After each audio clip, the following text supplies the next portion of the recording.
at the Mega Mall, and I was so happy. Now, if you can see, one thing I think is really neat here. I like how they put the Ford in nice big letters right there on the grill. Now, I'm not sure if this is replacing the Ranger. There's the back again. Once again, they put Ford in nice big letters back there. You probably can't see it very well. But like I said, I don't know if that's replacing the Ranger or not. I'm probably guessing not because it's the F-150, but it looks quite a bit smaller than like the regular F-150, but I could be wrong. Now, this next one, which I've also seen on the website, which is really hard to find around here. I mean, extremely hard. I am surprised that they didn't make this a treasure hunt. I think they really should have, because these are in very limited quantities. This is part of the HW Exotics series. This is the Porsche Carrera GT. Check out this bad boy. I love that. And one thing that I was wondering is how Mattel figures out which way they want the cars to face in the packaging. There's the back. Man, you gotta love that. And if you see on the top there, in that yellow area, that's the engine. This thing has power. The real car has a lot of power. I just love the detail on those tail lights. It's just beautiful. And it says Porsche back there. And Hot Wheels. Man, that's just going to be really awesome if they end up down the road making this into a super treasure hunt. There's the front. You just gotta love those headlights. Now, the front of this, I think it looks a lot like a Corvette, but you know. And I love this car because it's part of my German heritage. I love Porsche. You know, Porsche cars are awesome. Kind of reminds me of the time when I went to the North American International Auto Show, and I tried to see. Okay, I'm 6'3". Okay, and I go and when I sit in a car, if I go, because I don't drive, which a lot of you may know, but still, if I go and sit in the driver's seat of a car, I have to put the seat all the way back, so then my legs can fit, be able to comfortably sit in the car. So I go to this auto show in Detroit with my ex-roommate, and I decided, okay, well, I'm going to go sit in the Porsche. Well,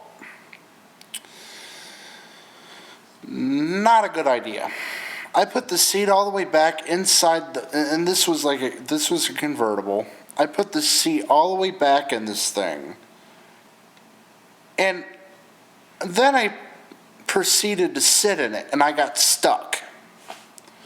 So they had to get people to try to carefully come get me out of the car.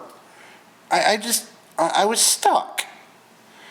And it sucks. So, probably the only Porsche I can fit into at the moment is the SUV. But, anyway. I found out that they put the last piece of track on Valraven and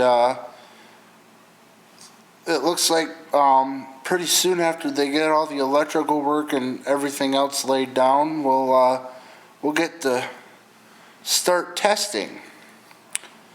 So we will see what happens with that. I had an alright day.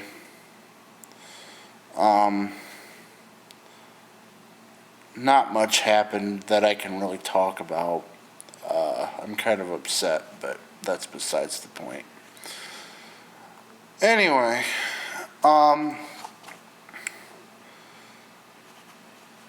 there was, at this mega mall, they sell a lot of older Hot Wheels, like from the 80s and the 70s, and it's just amazing, and I even found some there in like original 90s packaging. I saw one of the original Chevy Lumina vans that they had as a Hot Wheels. I want to go back and get that. And I'll do a review of that. I'm probably going to go back there and get some of the older, some of the older ones and do some reviews on those. Still haven't found any more treasure hunts except that Toyota Supra I found, unfortunately. So hopefully down the road I'll be able to find some more super treasure hunts.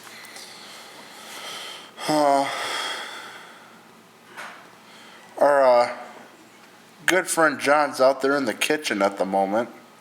Don't know what he's doing out there. Hey John, what are you doing in the kitchen? You're doing what? Throwing something away. Say hi. Hi. Yep. Hey, how about that? John's just made an appearance in another video. How exciting is that, guys? Yeah. And then here comes Raymond. Raymond, may I show you? No. Okay.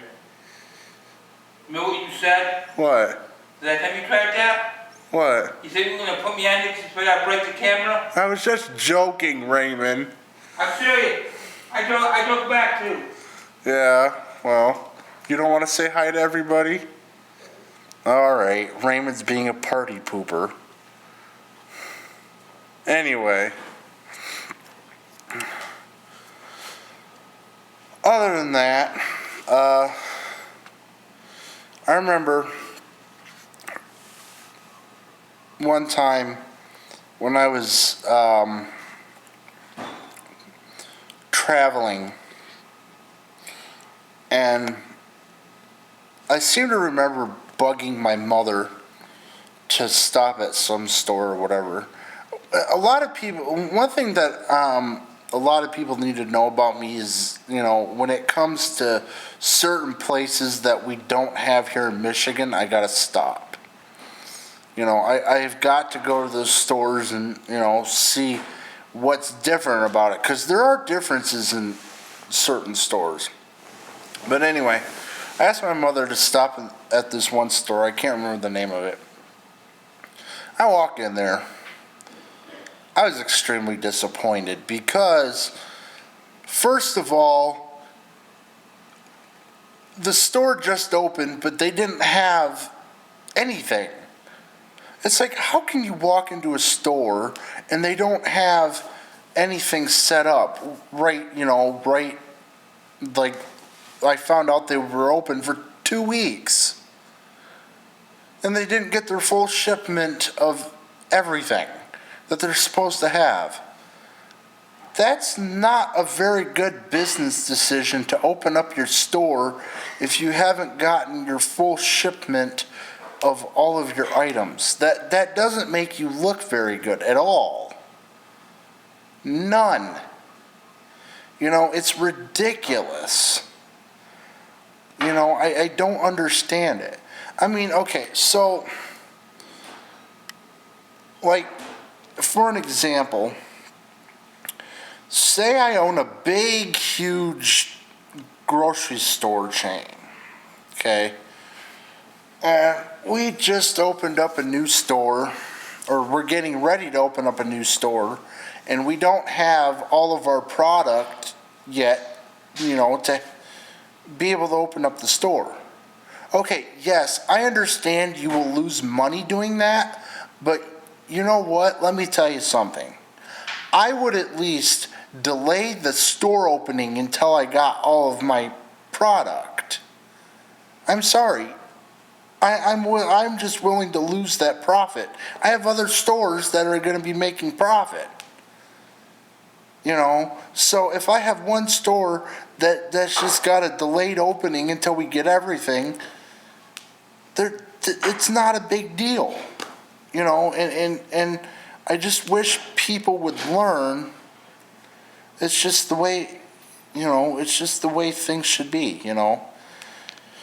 I mean, I have a lot of people that tell me, they're like, oh, what do you know about business, this, and this. Let me tell you something. Okay, I constantly do research on a lot of different things. Okay, it's not just that I know about business. I literally know how to run a business. Okay, I know what makes money and what doesn't make money. And I'll tell you this much right now. Those new menu boards that they're putting in the fast food restaurants, there ain't no way those are going to make them any money. Okay, I understand that they're putting like your advertisements on there of your new products. Okay, yes, that may make you money. But let me tell you what's not going to make them money. And what's not going to make them money is the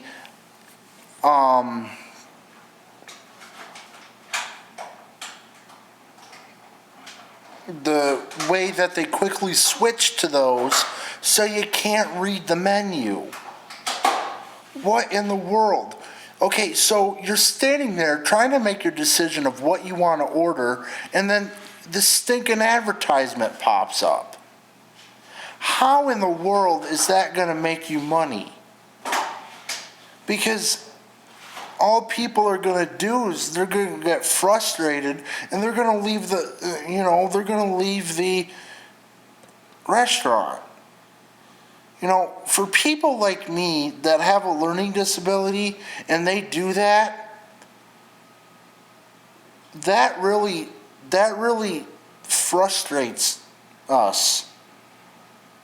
And sometimes I have a feeling that when you have that they don't really care about the people who have learning disabilities.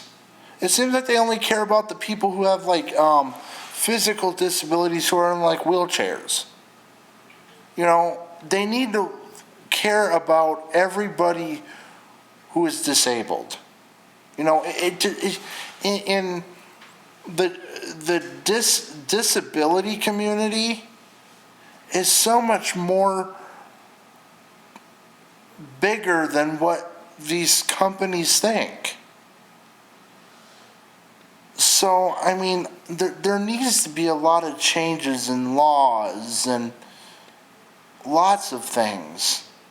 It just drives me absolutely insane when it comes down to the business sector and people who are disabled. And then the other thing that these stinking menu boards do is that they'll move the menu you were looking at to a different screen. And that doesn't help either. I mean, it doesn't help. I mean, I do agree that the old menu board system wasn't that great either. But they need to find a better way of dealing with this situation.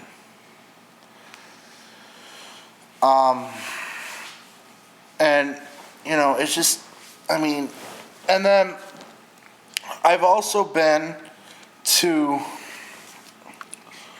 a fast food restaurant where I went in there and I didn't want the full meal. Okay. And so I go in there and they completely, I mean absolutely, utterly, completely disobey what I told them I wanted and gave me a meal anyway. And I was like, no, I don't want the meal. They're like, yeah, but it makes it cheaper for you. I don't care. I didn't want the meal. Which part of that did they not understand? For crying out loud. It drives me insane when you have these people that are working and they think they know what you want. And they don't know what you want. That's why they have the people at the cash register listen to the customers carefully of what they want. If I say no meal, that means no meal. Hello?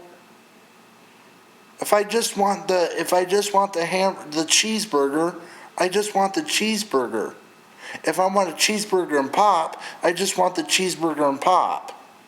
I don't want it's stupid. I mean, I don't understand what they do these days.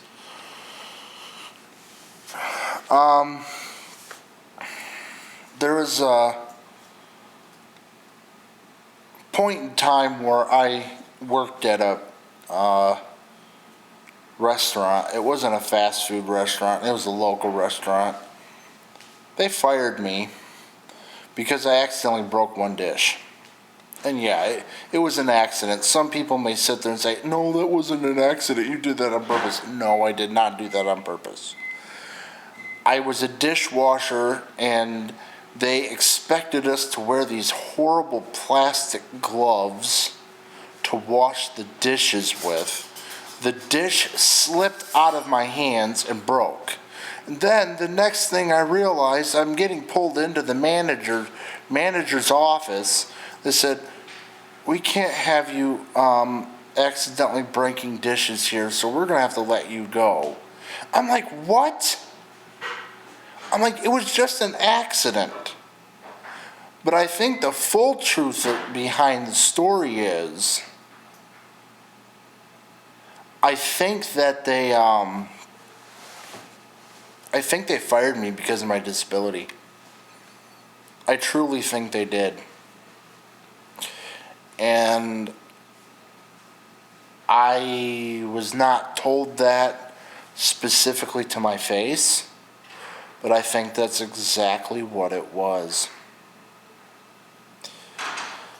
And I mean, they were really, that job from day one was really eerie to me. And I got fired in that same week. And so, it's just, I have figured out early on that the food industry, the restaurant industry was not for me. I found that out early on, and to this day I'll never work in any restaurant. Never. I may work for a food distributor, but I'll never work in another restaurant again. Just like I'll never work in another grocery store again. I might, but just the whole retail and restaurant thing, it's not really for me. That's why I'm happy where I work now, and I love it,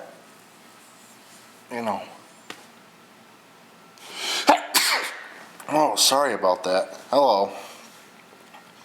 And I'm just, there's times where I do get frustrated with where I work, but I get through it the best I can. I have lots of friends there, and I, really want to thank the staff for all that they do for me. So many of the staff where I work have helped me so much, and I really thank them for it. And I thank all of you too for sticking with me. Yes, my fan base is growing slowly and slower than what I hoped it would, but I'll get there. I'm not gonna let it sit there and depress me, because I know I'll have more followers down the road. Granted, I have not been the best at keeping up with videos on my YouTube page, but you know what? I'm getting way better than that. I'm getting way better at that, a lot better. And I'm very proud of myself, and I'm very proud of all of you who subscribe and like my videos, and, and leave comments for me, Don't be afraid to leave comments, And like I've said before, don't be afraid to send me fan mail. Don't be afraid to send me packages of things to review. I will do anything. Anything. But the Hot Wheels will always stay.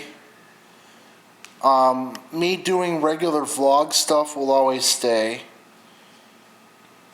I was thinking about starting a second channel, but I'm not quite sure I personally would be able to manage that on my own. I would have to have somebody who could manage that for me if I were to do a second channel, but as of right now, I'm just going to stick with one, and I think that's good enough for right now.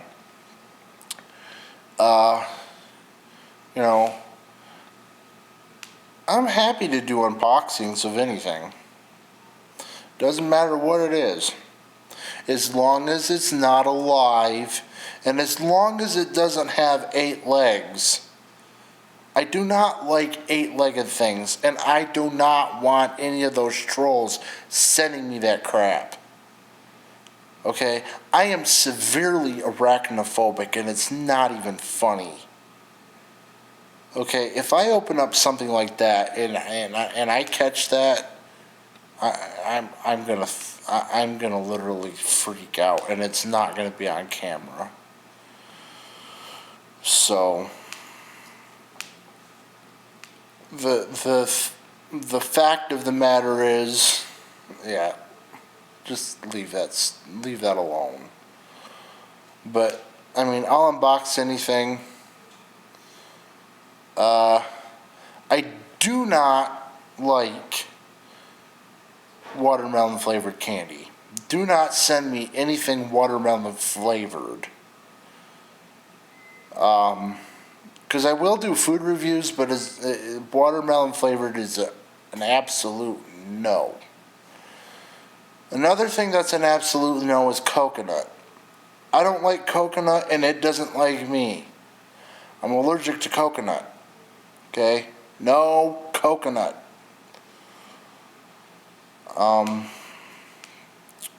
So other than that, I like a lot of other things.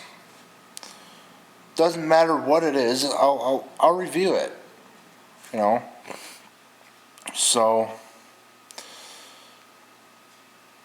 where am I at? 29 minutes. Well, I think I'm going to end this now. Don't forget to like and subscribe to my videos, and I will see you guys in the next video. This is Coaster Carl signing off.